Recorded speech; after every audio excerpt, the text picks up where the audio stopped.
jàpp ne maîtriser nga ko bu baax ndaxte professeur d'université nga en plus membre du syndicat de l'enseignement supérieur ñu gis ne le 5 bi passé le président Macky Sall en conseil des ministres mu ngi xamle ne xale yi ndongo daara yi nekk ci université yi dañuy dem le 1er septembre ngir rejoindre les universités yéen réserve ngeen ci am en tant qu'enseignant. Man personnellement loolu je suis foncièrement opposé à cela. Pourquoi? Parce que la science ne le dit pas. La science ne nous dit pas que à partir du 1er septembre on doit reprendre les enseignements parce que la situation épidémiologique lii moo ko dicté. Mais on a tout repris kañ wu tax ñuy bañ a. Oui non mais loolu moo tax maintenant on voit ce qu'on voit. Comme on a tout repris qu'est-ce qu'on voit? On est à plus de 12 000 cas. On est à plus de 55 décès. On est à plus de 4 000 cas sous traitement. Les hôpitaux sont débordés. Loolu mooy la conséquence. Est-ce qu'il faut que ñu continuer ci insouciance ak cet échec de l'autorité politique bi nekk di diriger affaire bi bu ñu continuer maintenant ñu gën a war a yokk parce que université bokkul ak les autres ordres d'enseignement parce que foofu déjà comme ñoom comprendre nañ ne mënuñoo ubbi lépp. dañu jël rek lim gën a tuuti mooy ñu nekk en classe d'examen na ñooñu ñooy jàng. Pourquoi? Parce que dañu bëgg ñu respecter le minimum de distanciation physique. Est-ce que yaakaar nañ loolu mën na nekk au niveau de l'université? loolu yow journaliste nga yoo xam nga université bu baax sénégalais kan moo xamul luy xew suñu université mais université yu mel nii loolu fan la amee université boo xam ne bu nit ñi di jàng xale yi bu ñuy jàng déjà yow mi professeur boo xawee tardé tuuti pour nga dugg salle ba problème la. Il faut nga buuxante ñoom pour dugg loolu dañu mën a respecter les mesures barrières c'est pas possible dañuy jàng ñii nga xam ne amuñu place ci biir dañuy dugg ci volet yi di ko yëkkati walla ci buntu bi di xool ci conditions yi bu ñu génnee heure bi bu jeexee beneen groupe war a dugg ci salle nit ñi di nga gis ñii di dox ci kaw ñeneen ñi ban distanciation physique la ñu war a mën a respecter foofu te loolu li ci gën a grave te moom lay wax université yi ba français yi demee ñu war a remplacer ñooñu par le corps enseignant africain mais ñi dugg ci jamono yooyu actuellement ñooñu ñu ngi dem massivement à la retraite am na ñoo xam ne dem nañu à la retraite am na ñoo xam ne ñu ngi nii di dem am na ñoo xam ne ay 1 an 2 ans moo leen de ça veut dire que seen âge avancé na mais ñooñu boo leen bëggee jaxase ak étudiants yi déjà étudiants yi xam nga campus pédagogique laa doon wax nga dugg campus social déjà y a un autre scandale boo xam ne le nouveau directeur loolu la indi loo xam ne dañu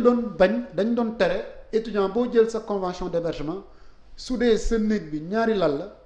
yow ak ki nga war a bokk néeg boobu yéen rek a fay nekk loolu da nga koy signer sa convention d'hébergement pour que mu nekk 2 mais dem nañ bu ñu xam ne pression bi tax na mais étudiants yi parce qu'il y avait que 5000 lits nga xam presque 100 000 étudiants donc ñooñu dañu dem ba mujj gi fi mu toll nii mënutuñu dem après finalement lu xew mooy dañuy clandoter ñoom autorités yi gis nañ ko mais mënutuñ ci wax dara léegi le nouveau directeur dafa officialiser loolu c'est-à-dire que fi ñu doon nekk à 2 étudiants yi clandoter def 4 léegi moom loolu dañ ko officialiser c'est-à-dire que au lieu mu nekk 2 lal bu gën a ndaw ñaare koy partager ça veut dire que mais loolu mooy yàgg am université en professeur non à ce moment c'était pas officiel donc man su ma neexee ma nangu ko su ma neexul du am mais léegi mënuma ko bañ parce que loolu mooy li ñu officialiser alors que ñi ko officialiser su ñoo ko war a bañ kañ lañ ko officialiser ren te ren la corona bi dugg ça veut dire que loolu tu imagines déjà un petit lit bi war a def 2 mais loolu mara détail kooku kenn mënu imaginer nga reprendre ces conditions yooyu xale yi war a dem jaxasoo ak mag ñi nekk déjà au niveau du service des œuvres universitaires ak mag ñi nekk encore au niveau du campus pédagogique jaxasoo boobu mais loolu mais espace boobu c'est tellement propice à la propagation que bu ñu koy def on risque d'avoir une situation boo xam ne ce sera intenable. mais professeur ku xam université xam ne carrément université yi dañoo am benn autonomisation donc état mun leen imposer leen. waaw mais loolu mooy wax ji non wax ji boo gisee man may wax. c'est parce que état loi 94/79 mayul état mu dugg. ci lépp luy mbirum enseignement yooyu tout ça parce que ça c'est le domaine réservé. donc la rentrée du premier yéen ñu ngeen ci opposé. non sinon attends parce que loolu noonu état bi moom moo joxe ndigal de façon indirecte léegi nag comme xam nañu ni recteurs yi li état bëgg moom la ñuy def boo gisee ñuy xeex pour que ñuy fal recteurs yi te nguur yi di bañ pour que ñu leen di fal c'est parce que autonomie boobu nga xam ne loolu la élection recteur war a joxe loo xam ne dans toutes les universités du monde pratiquement loolu moo am sauf fii nii même dans la sous-région ñu bëri dañuy tànn seen. mais SAES yéen lan mooy seen taxawaay. non taxawaay man je ne parle pas au nom du SAES. damay wax en tant que membre du SAES ancien responsable du SAES man li ma ciy wax mooy personnellement je suis opposé à une ouverture en septembre qui ne soit pas dictée par la science qui ne soit pas dictée par la situation épidémiologique parce que l'université bi ma xam déjà bi yoo xam ne man fii laa jàngee sama njàng yëpp fi université bi laa ko defee xam naa ko bu baax ba di fa jàngale léegi donc ni ma ko xamee ak tàncaloo bi ca ne bu fekkente ni dañuy reprendre ci situation bi mel noonu dama jàpp ne yërëmuñu déjà mag ñi te mbir mi du sax ay mag parce que léegi ay xale sax dañuy dee ci corona c'est vrai que lim bi dafa tuuti mag ñi seen lim bëre waaye bàyyiwul kenn te comme hôpitaux yi fees nañu débordé nañu ba les yeneen centre de gestion yi ñu ubbi sax débordé nañu mais loolu fu ñu fan la ñu jëmee bu ñu ubbee ci conditions yi alors que am nañu moyen on ne dit pas que du ñu reprendre am nañu moyen pour ñu jàngale nañu def enseignement en ligne c'est très possible. mais enseignement en ligne est possible. parce que gis nañu université virtuelle fu mu mujj. non université virtuelle man waxuma sax université virtuelle parce que j'ai une position très tranchée sur université virtuelle. wax naa ko plusieurs fois. mais li may wax enseignement à distance mooy ñu utiliser te on utilise des moyens techniques assez même pas sophistiqués. moi j'ai fait certains de mes enseignements il me restait 5 semaines d'enseignement master. bi ñuy arrêté cours yi mais j'ai fait ça en utilisant Google Meet. mais ñëpp xam ne étudiants yu bëri professeurs ci village yi la ñu nekk est-ce que dinañ am accès à l'internet aussi. mais loolu nag moo tax ma naan nañu def les moyens qu'il faut il y a deux problèmes il y a un problème de connexion qui peut se poser mais il y a un problème de connectivité qui peut se poser mais yooyu noonu c'est facile à régler il suffit de mettre et puis c'est pas des moyens colossaux tout et ça suffit il y a des zones yoo xam ne c'est plus éloigné de Dakar. Et il y a plus la connectivité est meilleure que certaines zones de Dakar donc c'est pas donc bu ñu defee quand on y met les moyens qu'il faut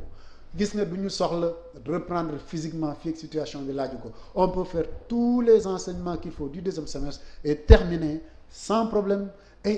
te loolu man j'ai fait l'expérience ñoo xam ne daawuñ sax ñëw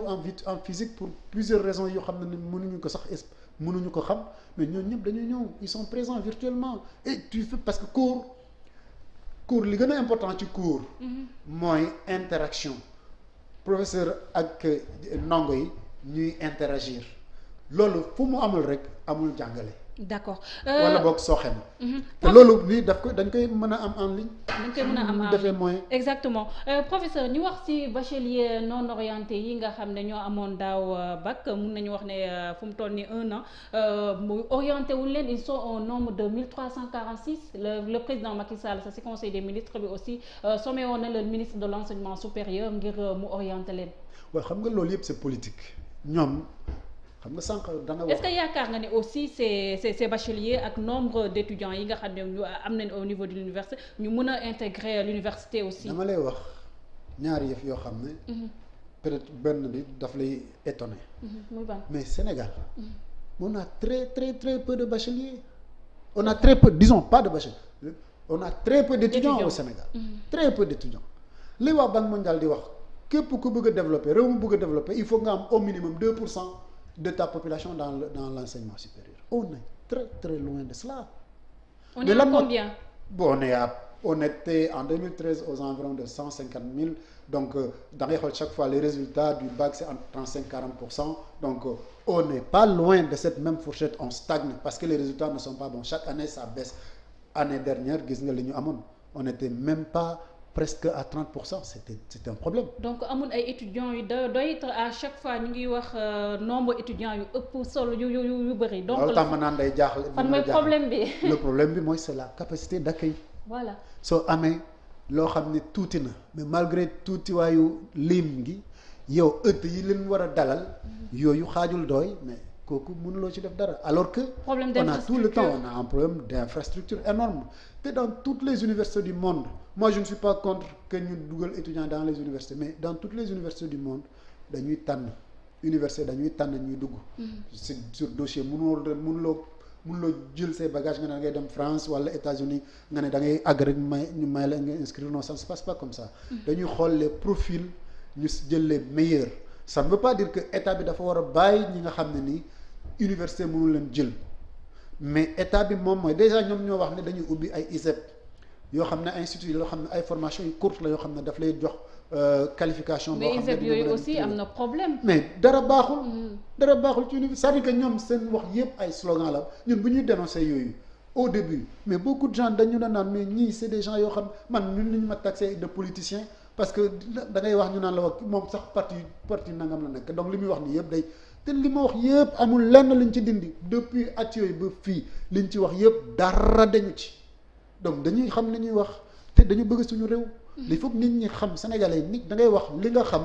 nga gis koo xam ne ni day ñëw bëgg la xamal ne moom moo la gën a xam li nga xam alors que moom c'est pas sérieux. Dans ce pays la situation de l'éducation de façon générale ñëpp xam nañu c'est à genoux. kooku ñëpp xam nañ ko parce que dans les autres ordres d'enseignement foo gisee classe bu nga xam ne ni enseignant bu ko tenir il a une classe de 100 mais kooku il peut rien faire de bon là-bas quelle que soit sa volonté ak xarañteef moom mënul. c'est pas possible jóg naa maa ngi doon suivre benn reportage ci benn rajo de la place c'est dans le Médina Yoro Foulah ay parents d'élèves ñoo doon kaas ne ñoom xam nañu classe boo xam ne dafa def 100 ou plus de 100 kooku enseignant mënu ci dara te xale yi mënuñ ci am benn formation bu baax yooyu la ñu am ba loolu moo dem ba àgg université dem ba fa jaar am ay abri provisoire lépp parce que amul ëtt yu doy amul infrastructure yu doy boole si amul jàngalekat yu doy dara doyul alors que les moyens sont là dañuy dugal naka nga mën a xalaatee réew moo xam ne santé bi problème kese la li muy laaj investissement éducation la même chose tous les secteurs vitaux la même chose mais yow comme si loolu amul da ngay ubbi